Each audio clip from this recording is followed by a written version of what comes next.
Out here doing some things this morning. I was just musing over, I was listening to a person on this podcast was saying, they were saying, that you have to depend on the husband to do things, and you turn to him for counseling, right? And I remember two specific occasions in which I knew my husband like trusted me, right? I remember I was teaching at a school. I was teaching at a school, and my husband worked midnights, right? And he worked midnights. And so I remember him coming to the school because the school was like 3 miles away from our house. And he came to the school to get me because our daughter, our oldest daughter, had was jumping on the bed at the house, and she had jumped and hit the window and cracked the window and cut herself on her face right here. And I remember him driving up to the school, right?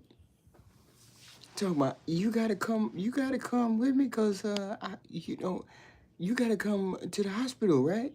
Because we gotta take her to the hospital. And he did not think to, I mean, she wasn't in serious jeopardy that he would have had to go directly to the hospital, right? But on his way to the hospital, because there was our house, and then he drove to school, and the school was like 2 or 3 blocks away from the hospital, right? So he came to the hospital to get me first off my job so that I would go to the hospital and sit at the hospital and wait with him because this was our oldest daughter, right? And she had cut her face right here.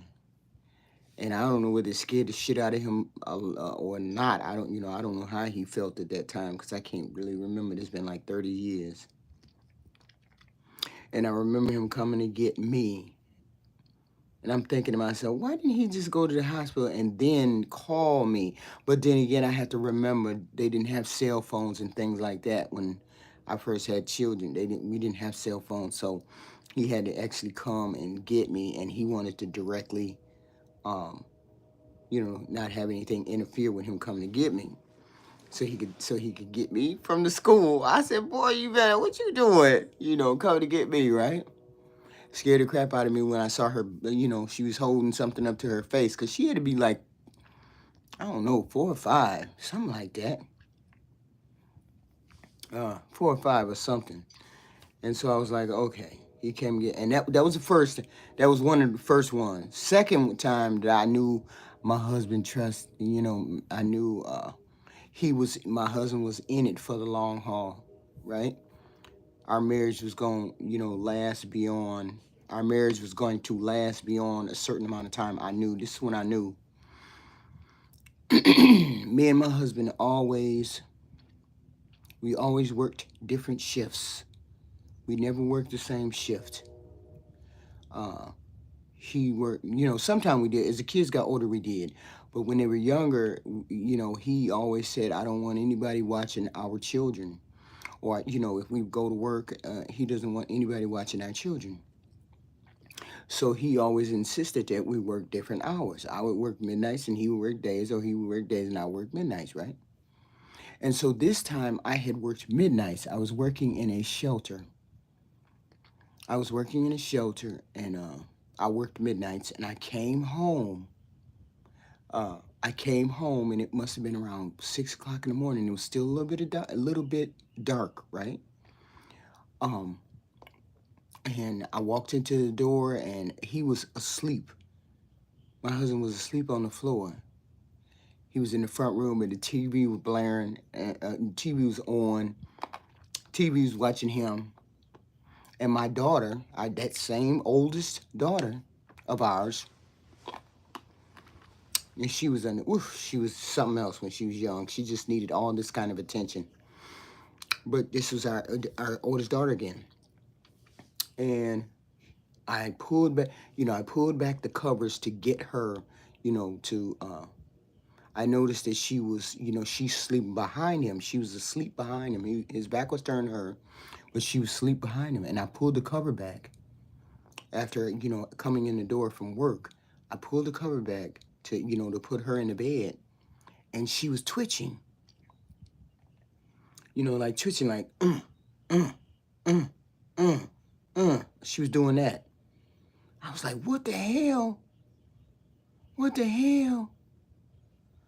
So I hit my husband, hit him in the shoulder. Wake up, wake up.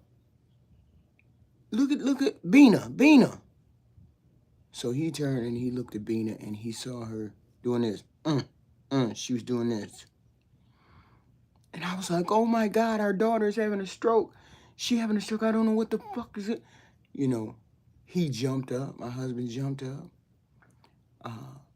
He jumped up and he he had sweatpants on. He threw his shirt on, shoes on. And I was like, I don't know what's wrong with her. I don't know. Let's take her to the hospital, right? So we end up taking her to the hospital. And I forgot what it was. You know what that thing is. It's I don't know what it wasn't a stroke or anything like that. It was y'all know what I'm talking about, but I can't remember what it's called. But she was doing that. She was doing this. Her body was just doing that. Come and find, and who knows how long she had been doing that, because I was at work. I don't know how long she had been doing that, and he was asleep, right? And I was like, oh my God, we were at the hospital sitting in the waiting room, and I was like, oh my God, oh my God, oh my God, oh God, And all he kept saying, all my husband kept saying is, I'm here, I'm here, I'm here, I'm here, And I recall him saying, I'm here, I'm here. Because when I'm stressed, no, when I'm upset, or when I'm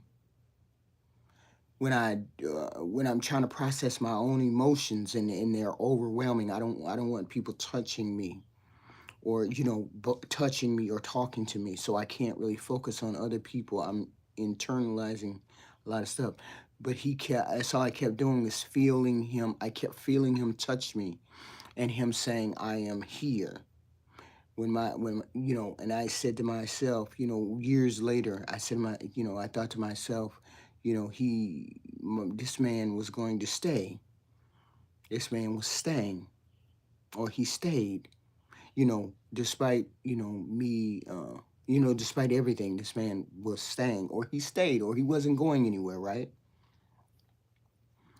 To come home, and I don't know what it's called that she had. She was a spasm, or she was having something. But eventually she was fine. But I remember thinking, this man is going to stay. And I remember him saying, I'm here. I'm here. And I remember him saying that several times. Hit the like button, guys. And that's when I knew my husband was going, he was a man who was going to stay. He was going to be here for the long haul. I come home and my daughter is spazzing. She's under the covers, and she sleep behind my husband, and she's doing this. Arm is doing this, and I can't get the arm to stop. We got in the car, took her to the hospital. She was having some kind of seizure. That's it. She was having a seizure. She was having a seizure, and no, I don't know how long that seizure was going, but I recall him saying, I'm not going anywhere, or I'm here. I'm here. Because I'm one of those people where you just don't mess with me. Let me process. If something is overwhelming, or I'm in the middle of something, let me process it. Don't try to explain it to me or anything else. Let me do it. And he knew that about me. He knew that was how I processed stuff. So he just kept saying it, and I heard him, and it pulled me. It pulled me back, because I was so afraid of the kid, right? And I'm sure he was afraid of the kid, because that was his first kid too. So it was his first. No, it was the second kid, second daughter, right? Our second daughter. So I knew at that point. I knew, you know, that we were going to be married for a long time. And what really solidified how I knew we were going to be married for, or he, I knew he was my husband. I knew he was going to stay my husband. Was when I first had our first child. Right, he changed his work schedule because he knew I was going to have a C-section. Right, I was going to have a C. Oh, he didn't know I was going to have a C-section, but I ended up having a C. I've always had C-sections. I've never had a child normally. So I was going to have a C-section. So he changed his shift so that he would be home when I needed to be woke so that he could take care of me and the baby, even though he worked. So what he would do before he went to work at midnight, after I got out of the hospital, what he would do is my husband would make sure I was in the bed, make sure I used the washroom, make sure the baby was fed and diaper change. He made sure I made sure I did that, but he made sure it was done. And then he would put, a bottle warmer next to the bed. He would make sure that I had, a snack or two next to the bed. He would make sure I had the diapers and the wipes next to the bed, and then he would go to work. My husband would go to work. He would work midnights so that I could go to sleep. I would be asleep most of the time, and the baby would be asleep most of the time that he was gone, right? And he changed his shift to work midnights for 6 months when I had the baby, so he could come home and he could take care of me. Uh, he could take care of me and the baby. So when he would get home from work and after midnight, he'd get home at 6 o'clock in the morning. He would carry me to the bathroom so that I could use the bathroom. And I had C-section, up and down C-section. I didn't have the bikini cut. Most people have the bikini cut, and it's easy for you to recover with the bikini cut, and you don't have any lines. But I have up and down C-section. So it was more, so they cut through my muscle, and they did, they just had to do an emergency. So they did up and down, right? And so it's difficult for you to bend and stretch and everything when you have an up and down cut. And I just so happened to break those cuts, and I had a quarter-sized hole in my stomach.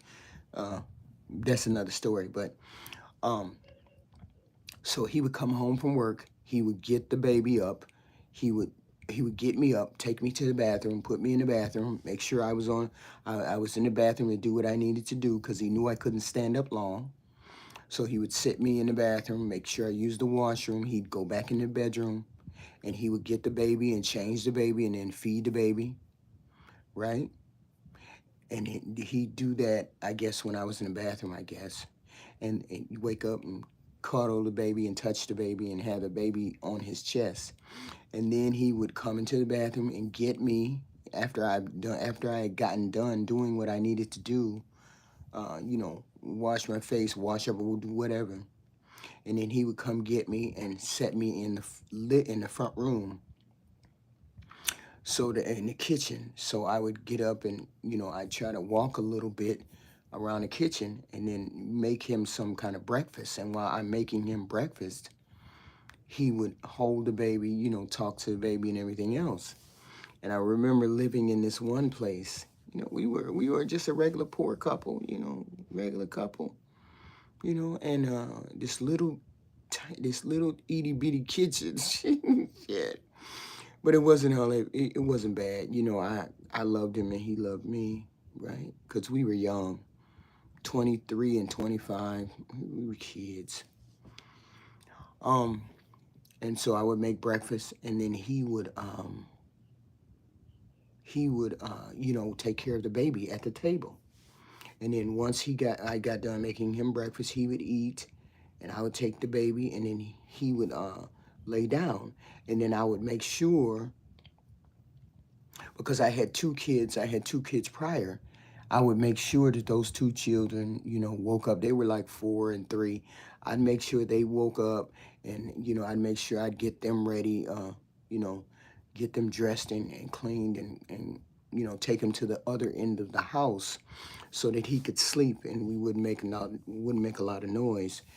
So he could sleep like 5, 6 hours, because he would sleep 5, 6 hours, then he'd get up, and then he'd go back to sleep right before work. He would have to be at work at 11:30, so he would go back to sleep around 8, and then he'd sleep until 10:30 or whatever. And so I knew, when he would come home and he would take care of me after I had the baby, that I knew he wasn't going anywhere. I knew he wasn't going anywhere because he was like, I'm not going nowhere. I'm not leaving my children. I don't care, how it went. So, and he would clean my uh, incision, my incision for what is it called, for the baby incision. He would clean that. He would take alcohol and he would clean it with pads. He'd do all of that for me. You know, how you pour hydroperoxide on a sore and it'd bubble up. He would clean it and everything for me. It'd be on my stomach and he'd clean my incision. And he wasn't afraid of blood or anything like that. So I mean, he loved me enough to do that, right? And so I say, you can always find the right person, regardless of the circumstances. It's just you just got to be diligent in your. Hey, you just got to be diligent in your thought process, or the way you look for people. I say it's three things. They have to have a job, a home, and a profession. Or a job, yeah, a job, a house, and a car. And then there's the attraction, right? Because that's when I knew that he was going to be the one, because he cleaned. I was like, how can you clean a C-section? What's wrong with you? And he never, that never bothered him. Never bothered him. Not one time. That any cut that I ever experienced or had, he never had a problem with it, right? Hey, Fee, his name is Fee. His name was Fee. Uh, and he would do that when I was so afraid. He never showed fear about anything. I never saw him show fear. So when I came home from work that morning, 6 o'clock in the morning, and our daughter was like, she was having a seizure. She was doing this. He was so calm. He got dressed, picked her up, got in the car. We took her. And it was some kind of deficit, some kind of deficiency in her system or something. I can't remember. It's 30 odd years, right? And he was so calm with it. And I said, when I think back and I'm relaying these stories to people, having been married so long, you get to know these people. But I knew early on that this person was a very steadfast person. He didn't swing from this end or that end. He didn't swing from one end to the other. He never lost his temper, although he had a temper because he was a correctional officer, so he knew to turn it up when he needed to turn it up. But he never turned it up on me, though.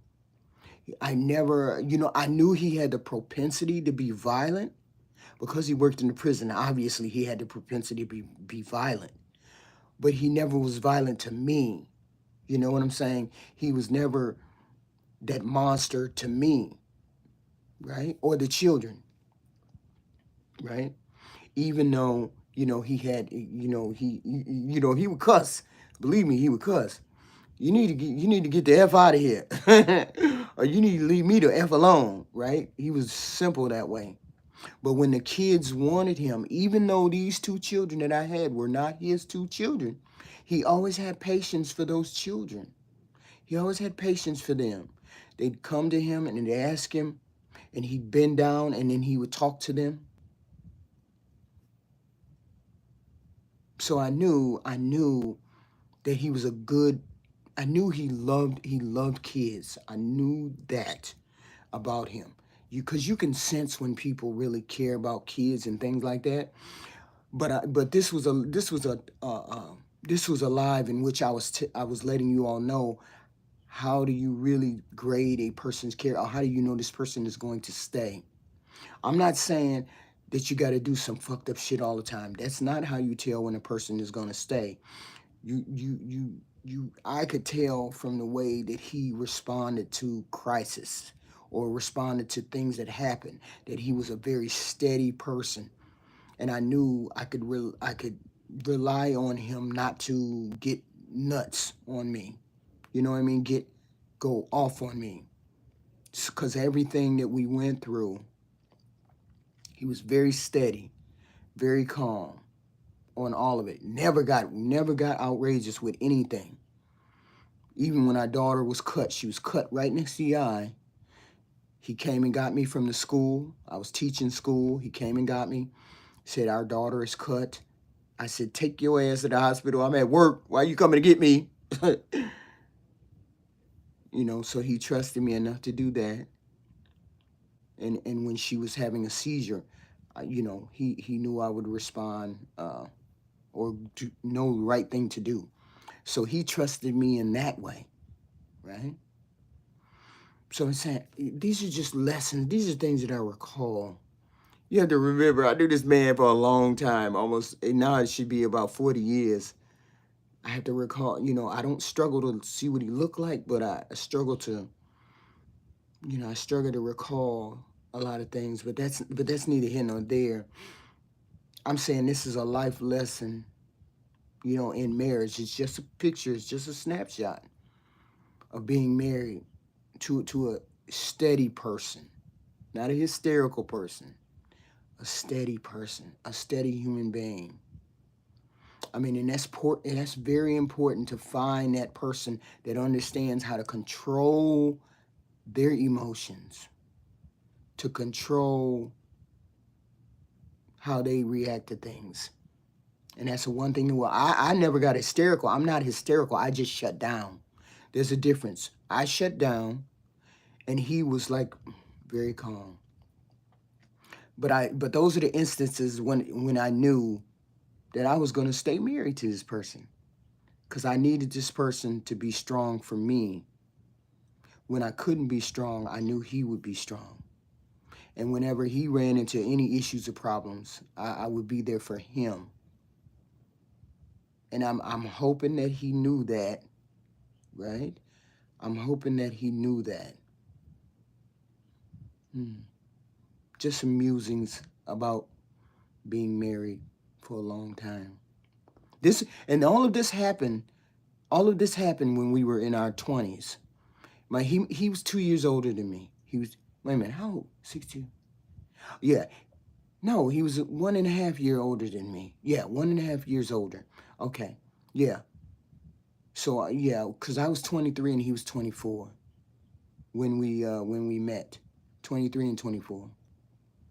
And from the minute we met, we never were separated. Never were separated for a long time. Let's put it that way. We were never separated for a long time. From the minute we met, I was 23, he was 24, or 25, close to 25. And we were never separated after that. I met him on a Saturday. I came home from college. I was waitressing, and he walked in with his best friend. And my eyes met him. I saw those beautiful white straight teeth that he had. And I was like, dude.